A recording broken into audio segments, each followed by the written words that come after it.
Hey, what's going on, people? So I decided to make a quick video in regards to Ron Paul.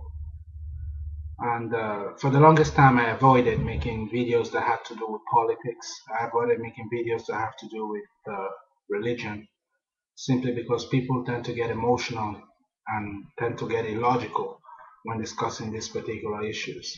However, I decided to make a video addressing Ron Paul's supporters and people who identify themselves as libertarian. And here's the thing, I'm not a libertarian myself, and I don't support Ron Paul. But what I noticed is when debating with libertarians, they tend to, I mean, like most people, they tend to engage in circular reasoning, confirmation bias, but that's not a libertarian issue. That's something that almost everyone does, whether it's left or right or center. But there are certain things that I feel are being ignored when talking about Ron Paul.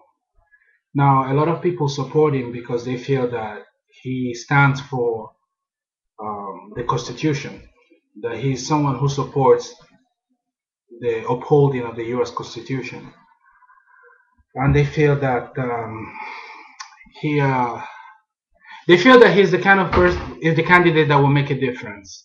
He's the candidate that will come out and cut down on wasteful spending and all of that stuff, and that's fine.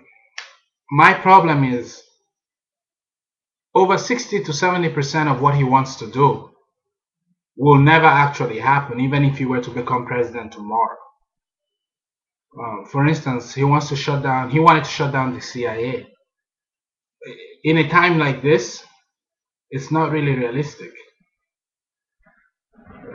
Besides the fact that Congress won't let him do it, I don't think the population will be okay with that. I think, I mean, the backlash will just be way too intense. And that's just one thing. He wants to shut down the FDA. He wants to get rid of the SEC. He wants to get rid of the Federal Reserve. He wants to, well, he wanted to go back to the gold standard, but he's been a little more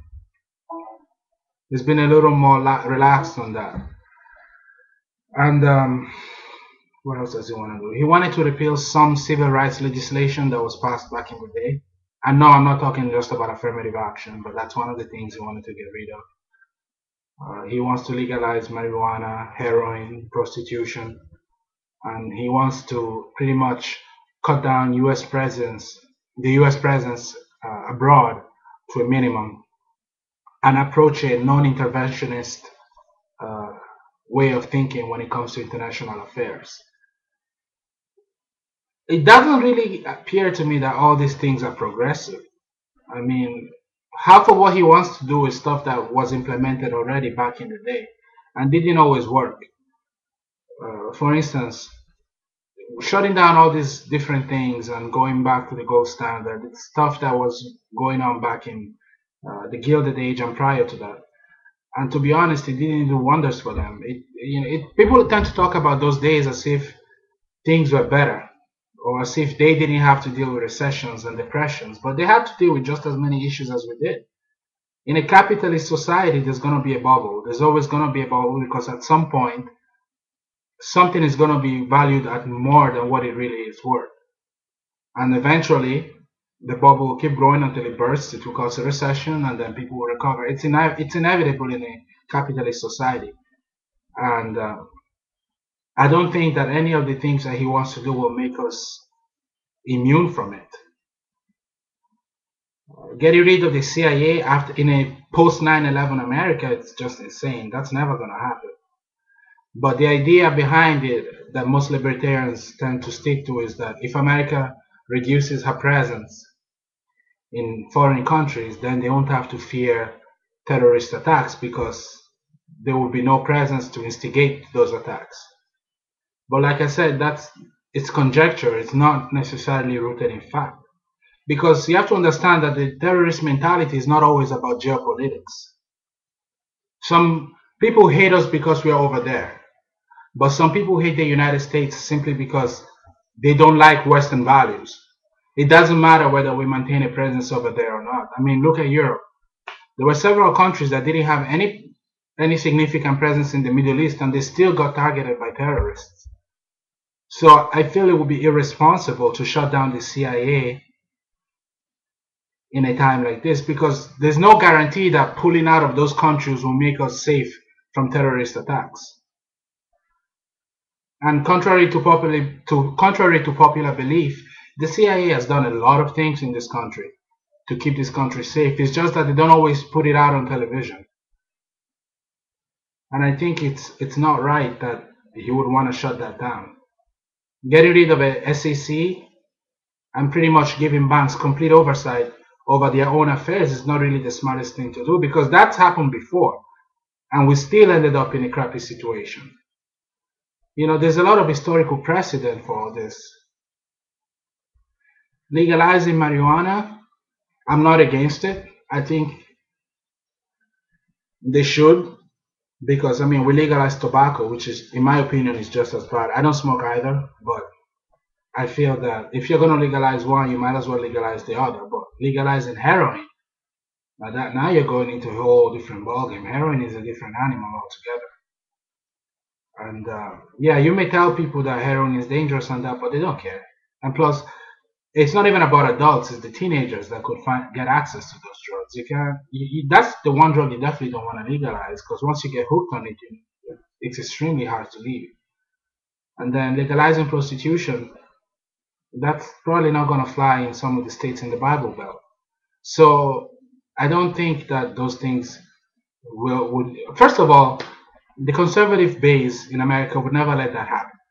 The Christian right would never stand for those things to be legalized. And even liberals, they may support legalizing certain things, but there are certain things that most liberals will not agree with. Like heroin, I don't think you will see too many liberal people agreeing with that.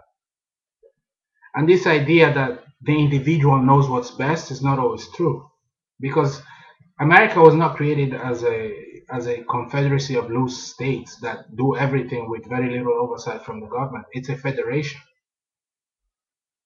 And there has to be some degree of involvement in order to keep things at peace.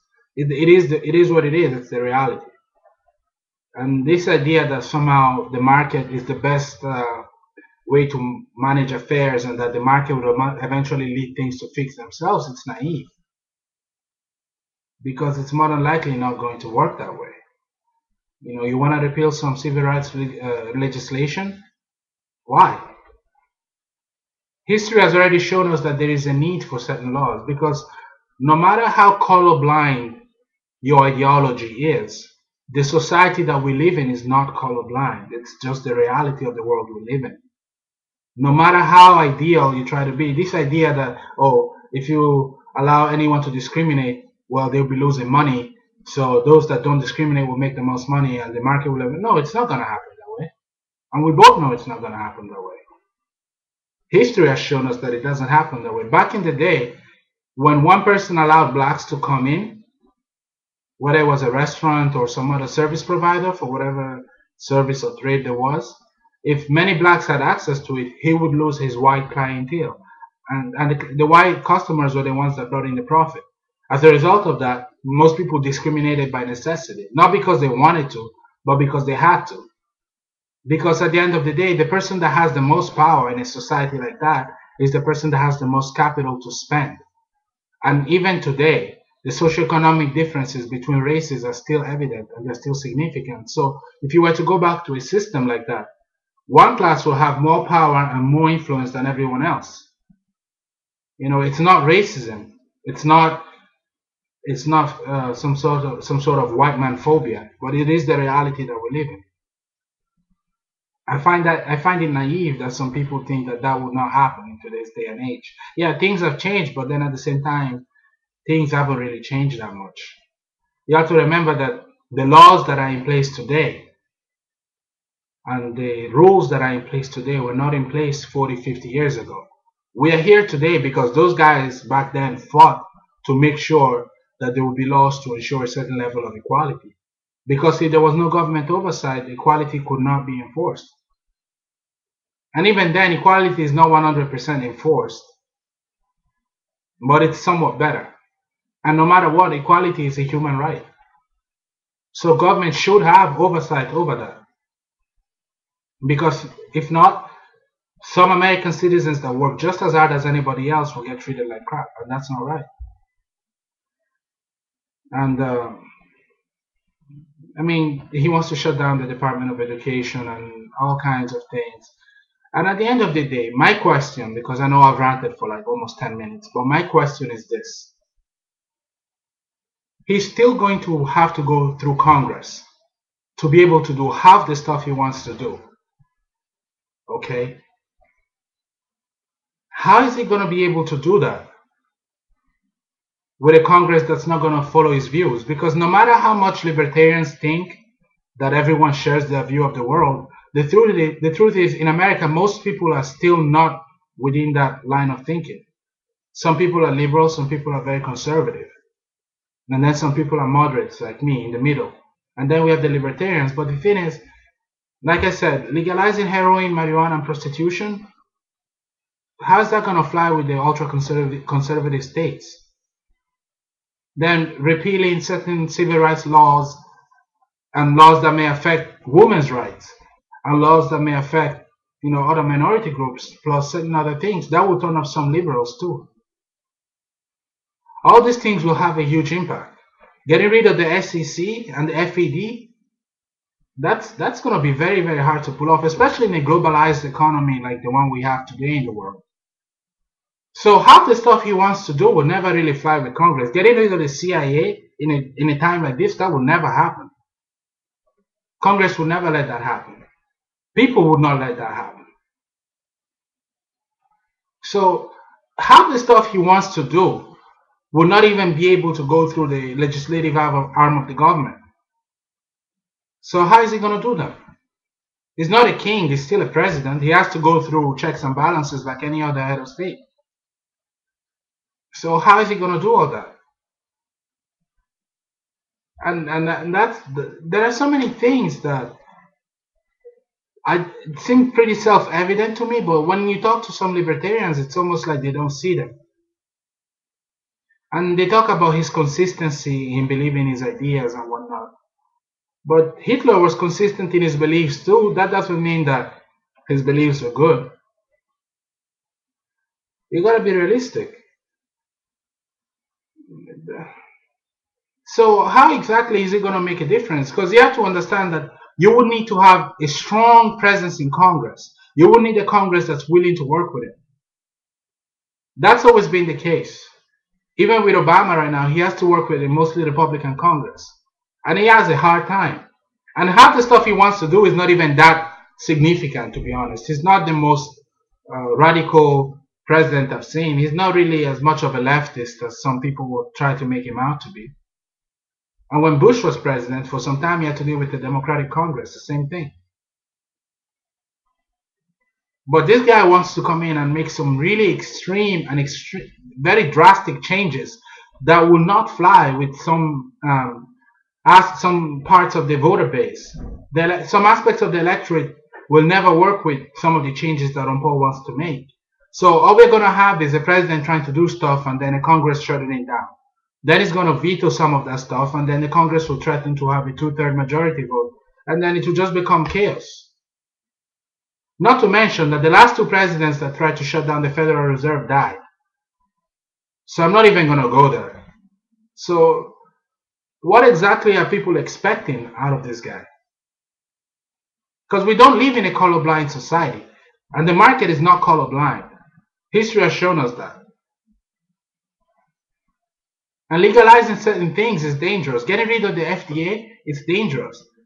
Just making broad generalizations and remarks saying that, oh, the FDA doesn't do crap anyway, or they barely do what they're supposed to, blah, blah, blah, but they still serve a purpose. The same with the SEC.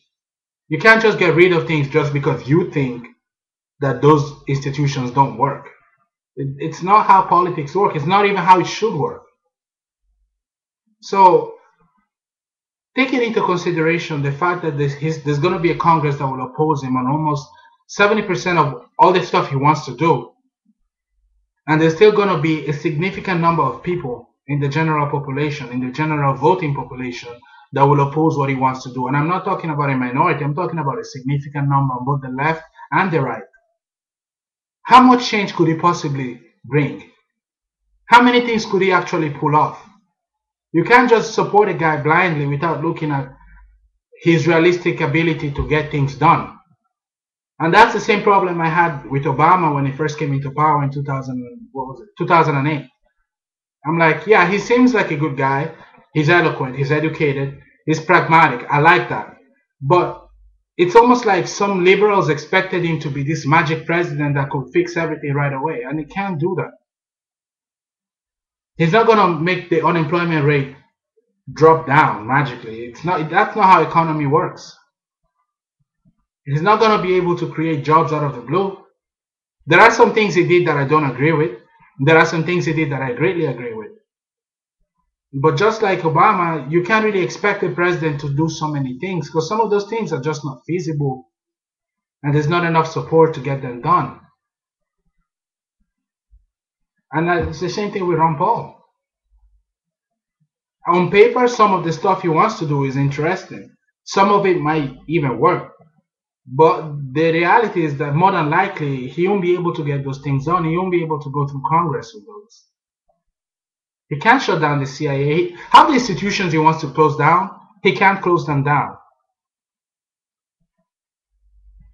And as much as he says he wants to reduce U.S. presence abroad, it's not going to happen. It's not going to happen. The military-industrial complex is a multi-billion, possibly $1 trillion force that has an incredible amount of influence on so many different aspects of the US government, more than most people even realize. And to try and basically shut them down completely, it's risky, first and foremost, and it's just not going to happen. This idea that we are facing impending doom and Ron Paul is the savior, it's unrealistic and silly. But I want to hear your comments. Answer the question. Like I said, the question is, how would he be able to get half the stuff he wants to get done when you take into consideration the Congress, when you take into consideration the different voting constituencies in the United States that will not agree with the stuff he wants to do? Because America cannot be led by a group of libertarians where everyone else just puts their own beliefs aside. It's not how a democracy works. So how would he get all those things done? You gotta be realistic, even if you support it. I'm waiting for your comments, and till next time, guys.